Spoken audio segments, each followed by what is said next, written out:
கடந்த ஓராண்டில் 1,10,00,000 அதிகமாக புதிய கிரெடிட் கார்டுகள் இந்தியாவில் விநியோகிக்கப்பட்டுள்ளன.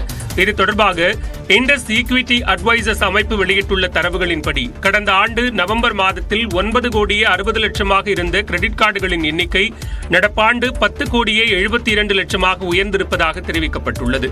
கிரெடிட் கார்டு சந்தையில் 71% தனியார் வங்கிகள் ஆதிக்கம் செலுத்தி வருவதாகவும் குறிப்பிடப்பட்டுள்ளது. கிரெடிட் கார்டுகளை பயன்படுத்தி இதுவரை இல்லாத அளவுக்கு 1,70,000 கோடி ரூபாய் மதிப்பிலான பண பரிவர்த்தனை நடந்துள்ளதாகவும் தெரிவிக்கப்பட்டுள்ளது. இதேபோன்று 99,36,00,000 பேரிடம் டெபிட் கார்டுகள் உள்ளதாகவும், இதில் பொதுத்துறை வங்கிகள் வழங்கிய டெபிட் கார்டுகளின் பங்கு 65% உள்ளதாகவும் குறிப்பிடப்பட்டுள்ளது. கிரெடிட் கார்டு விநியோகம் மற்றும் அதன் மூலம் நடத்தப்பட்ட பண பரிவர்த்தனை அதிகரித்திருப்பது டிஜிட்டல் பரிவர்த்தனை முறைக்கு வாடிக்கையாளர்கள் மாறி வருவதை காட்டுவதாக அந்த அமைப்பு தெரிவித்துள்ளது.